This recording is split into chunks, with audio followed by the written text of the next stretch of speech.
I can't believe it's been a year since the D23 Expo wrapped up. And it feels like, well, a year ago, really. And if you missed it, oh, you missed out on a lot of fun. If they learn anything for next year's big expo, it's that people love their parks and resorts stuff. And anything dealing with Imagineering. Oh, people love. The lines were just down the hall and just up the yin-yang. It was awful, but it was tremendous fun. You know, the first day, Thursday, it was like a ghost town. Like, oh my God, there's nobody here. Which is kind of nice because, you know, it's not, you have Comic-Con here in San Diego, which is just out of control nuts. And then you had the Expo, which was, you know, it got kind of nuts on the weekend. But it was nice, and you could move around, and you just hope that it doesn't become like Comic-Con, because it's a pain in the neck, really. But that, too, is a lot of fun. Anyway, I wanted to share with you a little vlog I did a year ago, regaling some of my very fun adventures at the D23 Expo. So take a look. So anyway, last weekend, I was at the big D23 Expo at the Anaheim Convention Center. This is the autograph from Marty Sklar. He used to be the creative head of Walt Disney Imagineering. Met a lot of cool Imagineers. There had great panels. There was Extensio, who wrote the scripts and the lyrics to Pirates of the Caribbean and Haunted Mansion. Alice Davis, who made all the little costumes for It's a Small World. Bob Gurr, who designed the monorail, the Autopia, the Main Street vehicles. It's legend after legend after legend. Lucky the Dinosaur, Wally.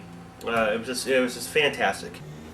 So in the first video blog, I mentioned that the whole point of this is to fill you guys in who can't come to a lot of the events here in California, and all the great fun that happens that D23 offers their members. And in August, I can't remember the date it was. Oh, it was August 21st. They held a Friends and Family Shopping Day at Mickey's of Glendale at Walt Disney Imagineering. And boy, it's great fun just to be there at 1401 Flower Street, and just to be able to get past the gates, get past the guards and the dogs and the rabbit mice. It's just great fun. I had some. They had signs that no pictures allowed, so I definitely wanted to respect that. I did sneak in one photo from my very first visit last year. So this is what the store looks like, and the people working the store. Oh, they're just wonderful. There was one woman. I don't know if she was the manager. She's in charge of things, but she was just lovely. It was incredibly hot that day, and it was incredibly uncomfortable inside the store. But she was running around offering water to people and getting them baskets for things, and just lovely.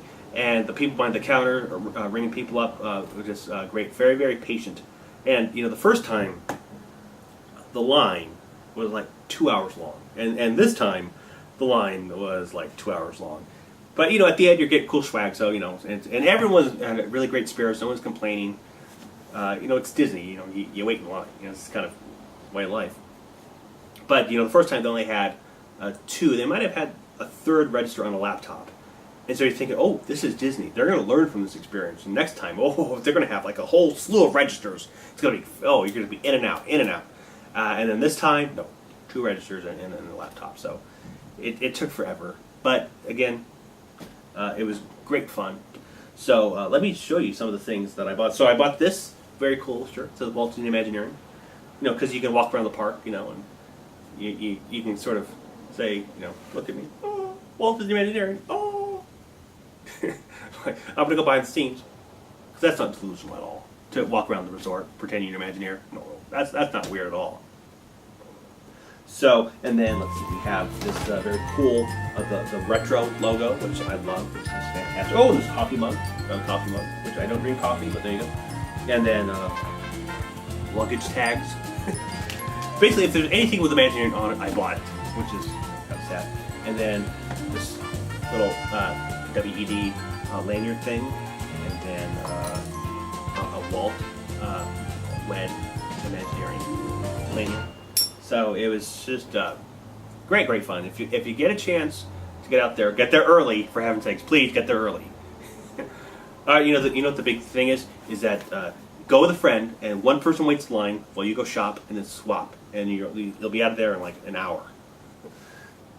So at this big D23 event, they had a very special guest star autographing this book, the sequel to the first Imagineering book, but this one is making more magic real. They had the former head of Walt Disney Imagineering, Mr. Marty Sklar there.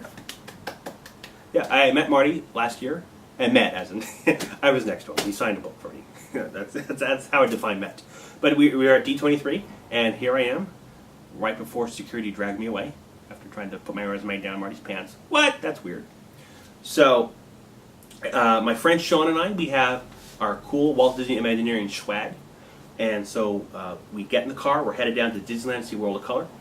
And we're driving around Imagineering thinking, how the hell did we get jobs here? And so we get to the stoplight. And then who pulls up right behind me? Marty Sklar. That's very exciting. And then he was in this enormous vehicle. It could have been a tank. And the first thing that I think of was, oh my God, gas guzzler. Marty, think of the environment. Gas guzzler. But then I think, you know what? I bet he just has tons and tons of grandkids. And I bet he's like, kids, come on, kids. I know he doesn't look like a sea captain, but it's kind of fun to get in that voice. Kids, come on. We're going to Disneyland. I wrote copy for this place. Come on. And then the second thing I thought of was, I don't know if you remember this, but years ago, when there was talk that they were going to remove the submarines completely from Disneyland, Marty said that he would lay down in the middle of Harbor Boulevard to protest them removing the submarine. And I'm thinking to myself, well, don't do that. Just put your damn car in the middle of the street. No one's going to get past that. You know, you'll hurt your back. You'll miss out on you doing your executive creative things, and we can't have that. We can't have you not plan California Adventure. That's mean. So, and then, this is where it gets a little sick. This is the third thing that comes to mind. So I see Marty pulling up behind me in his car, and I think, stalk him. Follow him wherever he goes. But then I think, no, I want to be the fan with a healthy sense of detachment. Because I think, well, God, maybe Marty's going somewhere where he doesn't want to be seen. Like, oh, I don't know, Glowfest. What? That joke's 3 weeks old. I know Glowfest was kind of controversial. I know it was kind of fun. You know, look, kids need to learn about two things: alcohol and people dancing badly to techno music.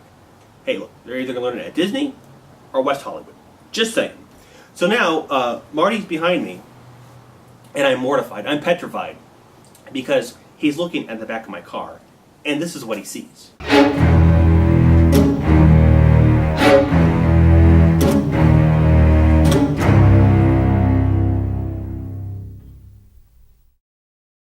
Well, that just about wraps up this episode of the big G74 Vlogs. I'm going to go pack and get ready for this weekend's big D23 Destination D event that's happening at the Disneyland Hotel. And maybe I'll wear some of my Walt Disney Imagineering swag and pretend that I'm an Imagineer. And that's not delusional at all. Thank you very much for watching. I'm Adam. I'll do better next time.